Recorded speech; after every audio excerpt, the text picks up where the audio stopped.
This is what I love. When my mother prepared meals, she always made 2 servings, one for the males and the other for the females. Father presided over male meals and she presided over female meals. We always sat in a circle around the dish.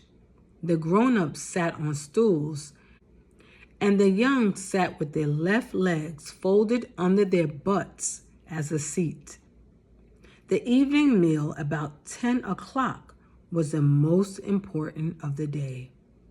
It gathered together the whole family, including visitors, since in the Dagara tradition, no visitor can be denied food. Now listen to that. Now, even in the Caribbean, most people, listen, they cook extra in case people pass.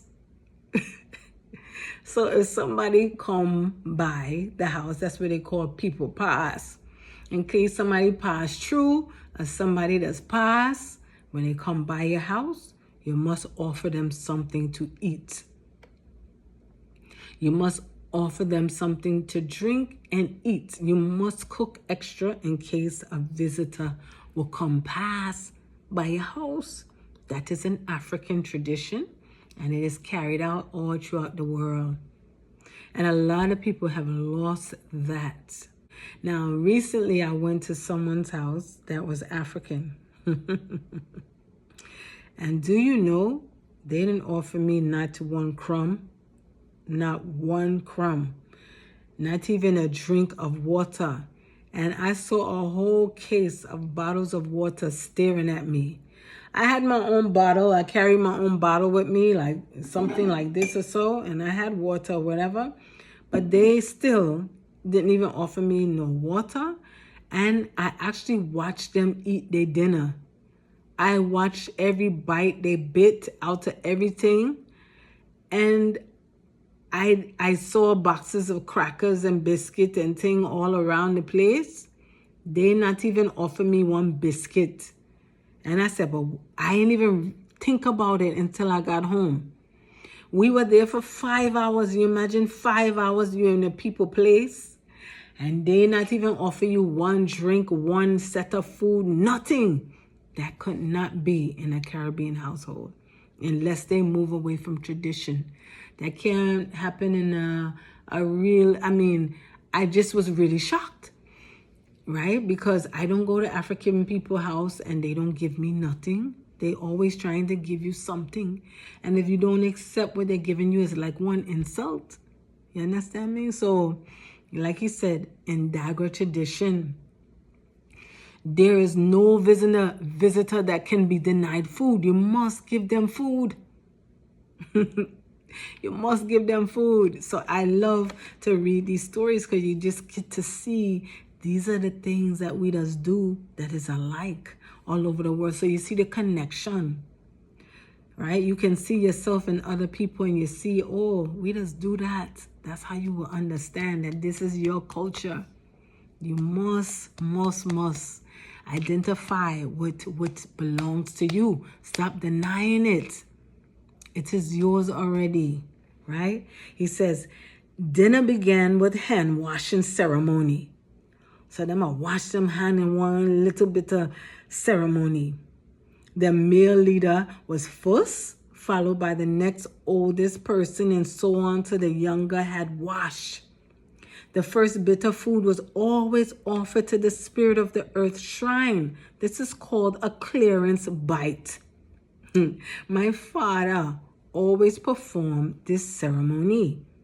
He would take a bit of cake and dip it into the sauce, say something rapidly between his teeth, and then throw the thing away as if he did not want it.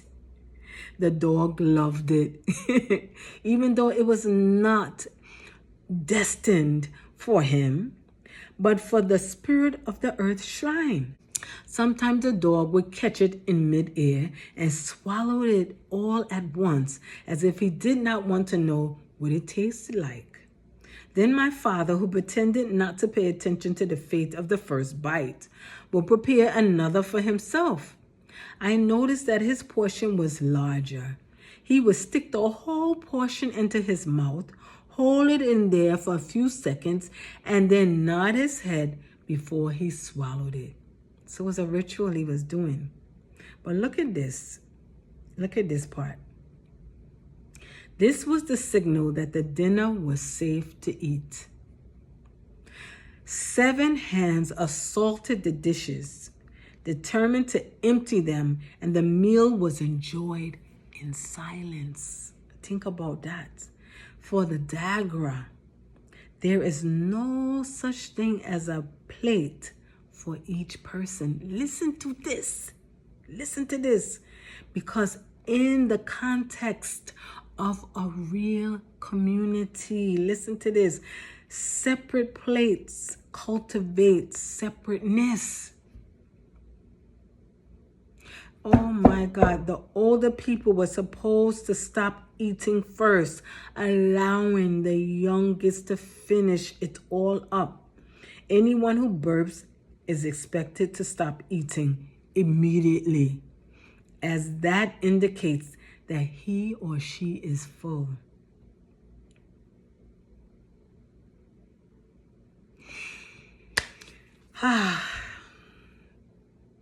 You know, when I'm telling you something, when you deny your culture, you deny what is good. When you run away from your culture and you abandon it, you miss so much. And this I have experienced with African people. Not everybody does do that anymore, but just understand when you don't do it, you're moved away from that which is good in your culture. Because when I go to my sister's house, Ghanaian, we just eat from the same plate. Come on, Sister Regina, you know how we just do. We get the bowl. My sister would tell me come, and she have the yam, she have the sauce, she have all the meat or whatever, zabuka, avocado, whatever. We eating what we hand, and we sitting there, and we enjoying the meal fully. We don't have no separate place, you sitting there, and you sitting there and there. We just sit, one nice round bowl, all the food, and we ready to eat with we hand. That is something that is so sweet. And I'm so thankful and appreciative of my sister for offering that to me. Right? So look at this. Let me show you this. Look, we're gonna go on. I'm gonna finish this in 1 second because I don't want to make this too long, but I enjoyed reading this, so I think I may have to split it up in more than one section so you don't lose your focus on what I'm about to share with you. Okay? I will do that.